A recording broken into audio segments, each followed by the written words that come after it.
Bonjour à tous et bienvenue dans cette nouvelle vidéo de mon potager en somme. J'espère déjà dans un premier temps que ce petit feu de cheminée vous aura réchauffé. Parce qu'en tout cas il fait pas très chaud ici dans les Hauts-de-France. Là il fait -1, -2 actuellement. En tout cas si ça vous a apporté un petit peu de chaleur, j'en suis ravi. En tout cas moi j'apporte toute la chaleur possible. La chaleur de la Somme, des Hauts-de-France, du Nord, dans mes vidéos. En tout cas j'espère. Aujourd'hui, petite vidéo rapide également sur l'utilisation de la cendre dans le jardin.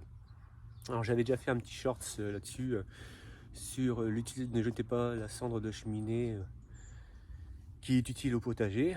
Et là donc une vidéo un petit peu complémentaire sur comment moi j'utilise la cendre actuellement et comment je procède dans le jardin. Allez, c'est parti. Alors vous voyez à l'écran un petit peu, là c'est mon contenant de stockage de la cendre. Il faut savoir que bon, je stocke actuellement la cendre quand je vide en fait ma cheminée. Cette cendre là va me servir déjà dès à présent au niveau du jardin, parce que je vais un petit peu en étaler dans mes carrés potagers.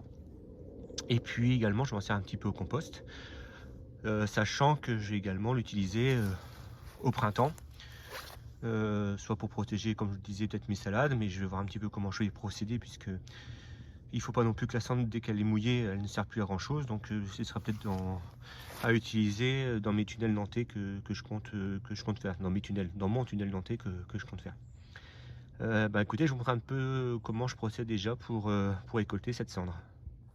Alors vous l'aurez compris, quand je dis récolter, c'est bien sûr on ne récolte pas de la cendre. Je vais vous montrer simplement comment, une fois qu'elle est récupérée dans la cheminée, comment moi je la tamise et comment je l'utilise actuellement, donc le mois de décembre et cet hiver au jardin. Donc au niveau pour la tamiser, j'ai fait un très gros investissement. J'ai récupéré une cagette. Ça tire dans le coin. Bon. J'ai récupéré une cagette alvéolée qui va me permettre de tamiser cette cendre, parce qu'en fait l'objectif c'est pas non plus de dépendre après dans le potager une cendre dans laquelle il y a éventuellement quelques agrafes, puisque moi pour faire démarrer mon feu de cheminée, je mets des cajots et en fait il y a toujours des agrafes dans les cajots, donc il n'est pas question que je mette des bouts de fer ou des bouts d'agrafes dans le jardin, mais également éviter tout ce qui est charbon de bois, qui n'est pas bon pour le jardin, qui n'est pas bon en tout cas pour son équilibre. Donc je tamise simplement avec cette cagette et je vous montre.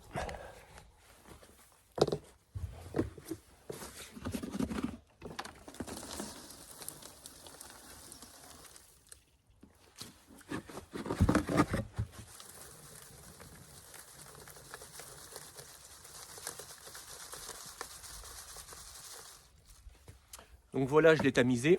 Donc vous voyez ce que je récupère après.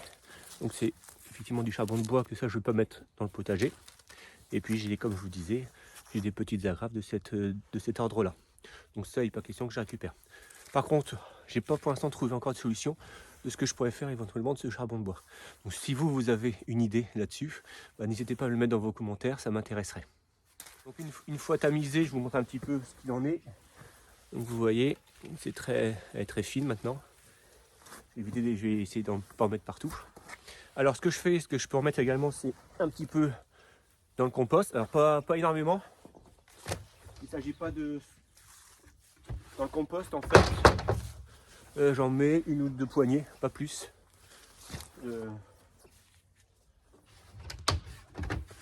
C'est pas nécessaire en fait d'en mettre trop. Idem dans le potager, en fait on estime qu'il faut à peu près mettre 2 poignées par mètre carré dans le potager. Donc je les mets au-dessus de mon paillis. De toute façon avec la pluie ça va lessiver, ça va s'intégrer dans le sol. Mais j'en mets pas plus parce qu'il ne faut pas non plus, comme je disais, nuire à l'équilibre du sol qui est toujours très fragile. Donc il faut éviter tout ce qui est excès. Donc vous voyez en fait, j'en mets pas trop. Hein. Moi ce sont des carrés potagers qui font entre 4 et 5 mètres carrés. Donc je mets 3-4 poignées et pas plus. Ça suffit pour moi amplement, en tout cas pour cette période, pour épandre de la cendre dans mon potager. Je verrai par la suite, au printemps, comment je procède. Mais je le disais tout à l'heure, là cet hiver avec la pluie ça va lessiver, ça va s'intégrer au sol. Mais l'objectif c'est de ne jamais trop perturber cet équilibre fragile de la vie du sol pour ne pas non plus nuire ensuite à nos futures récoltes. Et bien voilà, c'est fini pour cette courte vidéo de présentation sur les cendres au potager. J'espère qu'elle vous a plu. Je finis cette vidéo par quelques images du feu de cheminée. J'espère qu'en tout cas, dans cette période hivernale et de froid en tout cas, et c'est nécessaire pour la vie du potager aussi qu'il fasse bien froid et qu'il gèle. C'est important pour les saisons, pour la vie tout simplement naturelle. Écoutez, j'espère que ça vous a plu. N'hésitez pas à liker la vidéo, à me faire part de vos commentaires. Moi, ça me fait toujours plaisir à les lire et à y répondre et à partager avec vous. Abonnez-vous à ma chaîne. C'est toujours pour moi une grande source de motivation. Et puis je finirai par cette petite citation. Si haut que l'on monte, on finit toujours par descendre. Allez, ciao!